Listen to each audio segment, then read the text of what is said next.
ఓం శ్రీ గురుభ్యో నమః. భగవద్భక్తులందరికీ శుభాభినందనలు.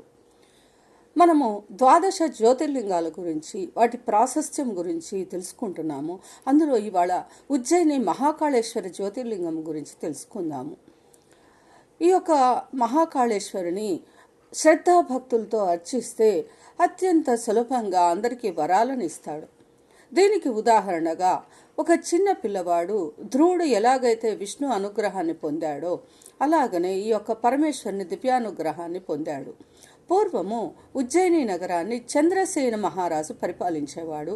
ఈయన గొప్ప శివభక్తి పరాయణుడు. ఒకసారి ఈయన శివార్చన చేసే సమయంలో ఒక పిల్లవాడు శ్రీకరుడు అనే అతను తన తల్లితో కూడా ఆ రాజమందిరానికి వచ్చాడు. రాజు చేసే శివార్చన చూసి తన్మయుడైపోయి తాను కూడా శివార్చన చేయాలనుకున్నాడు.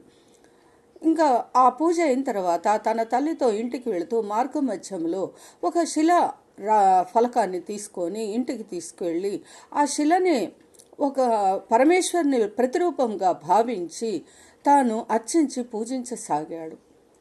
ఇక చాలా సమయం తర్వాత తను ధ్యానంలో మునిగిపోయాడు.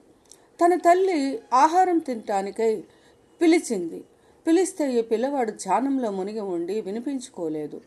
ఆమె పిలిచి విసిగి వేసారిపోయి ఆ శిలాఫలకాన్ని దూరంగా విసిరివేసింది.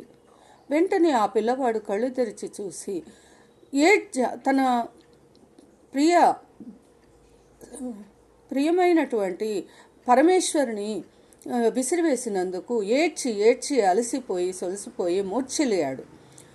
అప్పుడు ఆ పరమేశ్వరుడు ప్రత్యక్షమై ఆ యొక్క పిల్లవాడిని అనుగ్రహించి దీవించాడు. పిల్లవాడు కూడా పరిపరి విధాల ఆ పరమేశ్వరుని ప్రార్థించసాగాడు. అంతలో అక్కడికి వచ్చిన అతని తల్లి ఆ యొక్క సన్నివేశాన్ని చూసి ఆనందంతో ఎంతో ఉప్పొంగిపోయింది.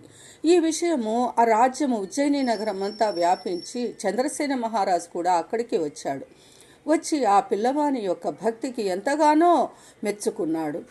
ఇంతలో ఆ యొక్క హనుమంతుడు కూడా అక్కడికి విచ్చేసి, ఓ మానవులారా, ఈ కలియుగంలో కేవలం ఒక్క పరమేశ్వరుడే మనకు అందరికీ శరణ్యుడు.